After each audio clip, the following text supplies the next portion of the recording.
राधे राधे दोस्तों, कैसे हो आप सभी। तो आशा करते हैं आप सभी अच्छे होंगे और हम भी अच्छे हैं। तो आज हम बताएंगे जिनके बेटे हैं तो उनके लिए क्या उपाय करें, उनकी तरक्की के लिए क्या उपाय करें, तो अपने लड़कों के लिए क्या उपाय करें। अरे बहुत से लोग पूछते हैं कि बेटियों का तो बताते हैं लेकिन बेटों का भी बताइए, तो हम आप लोगों को बताते हैं अपने इस वीडियो में बेटे की तरक्की के लिए क्या करें, कौन सा उपाय करें। तो आज का टॉपिक उन माओं के लिए है जो अपने बेटों के लिए कुछ करना चाहती, उनके वृद्धि के लिए, उनके जीवन में सुख शांति के लिए, उनके अच्छे विवाह के लिए, उनके अच्छे वैवाहिक जीवन के लिए, नौकरी के लिए। माँ का जो संबंध होता है वो अपने बेटे से बहुत अनमोल होता है, ऐसा कहा जाता है और माना जाता है, और ये सत्य भी है क्योंकि माँ की चरणों में ही जन्नत होती है। परवरिश भी यह बताती कि उसकी माँ ने उसके अंदर कैसे संस्कार डाले हैं, वही लड़का एक औरत को समझ पाएगा जिसने अपने माँ के संघर्षों को समझा होगा। तो अगर आप अपने एक पुत्र की माँ है, बेटे की माँ है, तो आप हमेशा ध्यान रखें कि आपको शनिवार के दिन बाल नहीं धोना चाहिए। अगर आप पुत्र की माँ है तो ये बात आप लोगों को अवश्य ध्यान रखना चाहिए कि आपको कभी भी टपकते हुए सिर के पानी से, जैसे सर में पानी भरा हो और ऐसी स्थिति में आपको पूजा नहीं करना चाहिए, और ख़ास करके भोले बाबा की पूजा बिल्कुल भी नहीं करनी चाहिए। अगर आप पुत्र की माँ हैं तो आपको ये विशेष रूप से ध्यान रखना चाहिए कि मंगलवार के दिन आपको कभी भी किसी व्यक्ति का तिरस्कार नहीं करना चाहिए, निरादर नहीं करना चाहिए। आप अपने मुंह से किसी को कड़वे शब्द ना बोलें। अगर आप अपने बच्चे के जीवन में अच्छे संस्कार देना चाहते हैं तो बुधवार के दिन गणेश जी की पूजा अवश्य करें अपने घर में। इसका प्रभाव आपके बच्चे के जीवन में, उसके संस्कारों में पहुंच जाता है। माँ एक सबसे अच्छी टीचर होती है, सबसे प्रथम गुरु मानी जाती है माँ बच्चे के जीवन में शिक्षा देने के लिए। तो इसलिए अपने बेटे के साथ मिल करके देवी की पूजा जरूर किया करें ताकि वो हमेशा नारी का सम्मान करना सीख जाए। और जो व्यक्ति नारी का सम्मान करना सीख जाएगा तो उसके वृद्धि जो है कभी नहीं रुकेगी। ये बात आप लोग गांठ बांध लीजिए। एक माँ बहुत सारी चीज़ों का त्याग करके, जीवन बहुत ज़्यादा संघर्ष करके, अपनी खुशियों को दांव पे लगा करके और अपने अरमानों को दबा करके अपने बच्चों के लिए बहुत कुछ करती है। लड़कों से थोड़ी ज़्यादा वो अपेक्षा होती है क्योंकि ऐसा लगता है कि मेरे जीवन में आगे जा कर के मेरा सहारा यही है। तो ये सबके दिमाग में होता ही है। जैसे आपका बच्चा है अगर किसी गलत संगत में है तो आप कोशिश करें कभी भी उसके जो बेडशीट है डार्क कलर की ना बिछाएं, मैरून ब्लू कलर की कभी भी ना बिछाएं। अगर माँ अपने पे आ जाती है, अपने ऊपर आ जाती है, तो अपने लिए ना करके बच्चों के लिए करने के लिए आ जाती है, तो स्वयं ईश्वर भी उसके सामने झुक जाते हैं। माँ के द्वारा की हुई एक प्रार्थना भगवान के हृदय तक पहुँचती है और उसके जीवन के एक नया रूप देने के लिए श्री कृष्ण जी के सामने पीले चावल हर अमावस्या को जरूर चढ़ाया करिए। 3 पीपल के पत्ते लेने हैं आप लोगों को, और 3 पीपल के पत्ते आप तोड़ करके ला सकते हैं, या जमीन पे गिरा हुआ है तो वो भी उठा के ला सकते हैं, लेकिन हरा होना चाहिए। तो पीपल का पत्ता लाने के बाद उसे गंगा जल से धो लीजिए और अच्छे धो लीजिए। उसके ऊपर स्वास्तिक बना लीजिए हल्दी का, उसके ऊपर एक सुपारी रख दीजिए। 3 पत्तों के ऊपर 3 सुपारी रखना है, तीनों में स्वास्तिक बनाना है और कुछ चावल चढ़ाने हैं।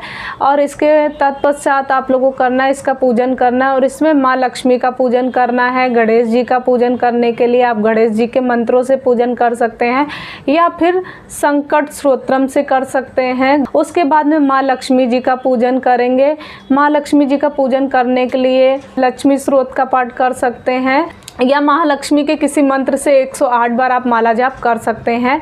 उसके बाद यदि ये जो चावल हैं इसे एक पीले कपड़े में बांध दीजिए और बांध करके आप अपने बच्चे के पर्स में, उसके बैग में या उसके कपड़ों के अलमारी में रख दीजिए।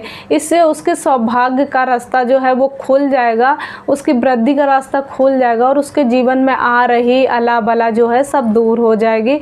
अगर आपके बच्चे के जीवन में तरक्की नहीं हो पा रही है, आपके बच्चे के जीवन से कष्ट नहीं जा पा रहे हैं, तो आपको क्या करना चाहिए। तो सोमवार के सोमवार आप थोड़े से चावल, लगभग 250 ग्राम चावल हो, साबुत होने चाहिए, तो 250 ग्राम चावल आप अपने पल्ले में बांध लीजिए। पल्ले में बांधने के बाद आप अपने बच्चे के सर से लेकर के पैर तक पूरा पल्ला ले करके ऐसे लेकर के 7 बार घुमा लीजिए अपने बेटे का। उसके बाद में आप उसके सर पे लगाइए, उसके कंठ पे लगाइए और ये चावल जो होते हैं निकाल करके आप किसी शिव मंदिर में छोड़ आइए। या मंदिर में कोई पेड़ लगा है तो आप वहाँ पर भी छोड़ के आ सकते हो। शिवलिंग पे नहीं चढ़ाना है आपको। बुधवार के दिन गाय को चारा जरूर खिलाइए, हरा चारा।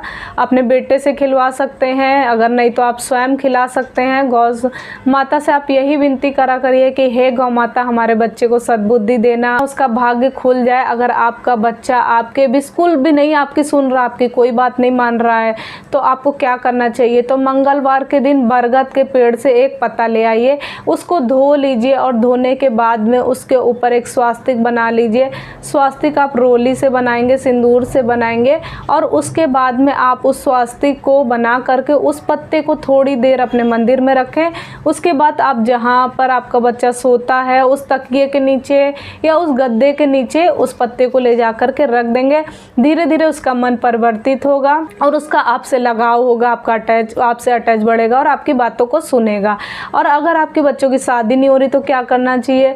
तो गुरुवार के दिन अपने बच्चे के हाथ से 1 किलो चावल अपने झोली में ले लीजिए और उसके हाथ में दीजिए और उससे बोलिए कि आप अपने हाथों से इस तरीके से अंजुरी से आपके दामन में डाल दे, आपके झोली में डाल दे। फिर जो चावल जो है आपके झोली में आएंगे उनको आप हल्दी से पीला रंग लीजिए। पीला रंगने के बाद में आप इस श्री हरि विष्णु के मंदिर में जा कर के उन्हें वहाँ पर चढ़ा आइए या वहाँ पंडित को दान कर दीजिए, दे आइए। और ये 5 गुरुवार आपको कार्य करना है। आपके बच्चे के जीवन में विवाह के अच्छे योग बन जाएंगे और सुशील और बहुत ही अच्छी पत्नी मिल जाएगी। तो एक औरत के लिए पति के बाद में सबसे ज़्यादा महत्वपूर्ण जो होता है उसका बेटा ही होता है, उसका बच्चा होता है। अगर बच्चा सुखी नहीं है तो माँ कैसे सुखी होगी? तो माँ नहीं अगर सुखी होगी तो घर की नींव कैसे मजबूत होगी? तो उस बच्चे के जीवन में सुख लाने के लिए आपको क्या करना चाहिए? तो मंगलवार के दिन कौड़ी जो होती हैं उनको अपने हाथ से पूजन कराना चाहिए, मतलब भोजन कराना चाहिए। भोजन में आलू आपको उबाल करके सब्जी बनाइए, उबले हुए आलू की सब्जी बनाइए, कच्चे आलू को नहीं बनानी है। और वो सब्जी बना करके वो जरूर कौड़ियों को खिलाइए। देखिएगा आपके बच्चों के अंदर जीवन में कैसे परिवर्तन आता है। शुक्रवार के दिन कुछ मीठा अपने बच्चे को जरूर खिलाइए। सोमवार के दिन घी और मिश्री मिला करके प्रसाद स्वरूप ही सही अपने बच्चे को अपने हाथ से खिलाइए। हफ्ते में कम से कम 1 या 2 बार, कितना भी बड़ा ना बच्चा हो, माँ के हाथ से ज़रूर खाए, खाना ज़रूर खिलाइए। तब बच्चे के जीवन में बहुत ज़्यादा दिक्कतें आ रही हैं तो आप अपने बच्चे के लिए उसके लिए चांदी की चैन बनवा लीजिए और सोमवार को गंगा जल से पवित्र करके उसे चांदी की चैन पहना दीजिए। तो ये सारे कार्य आप लोग कर लीजिए। आपके बच्चे के जीवन में वृद्धि आएगी, सुख समृद्धि आएगी।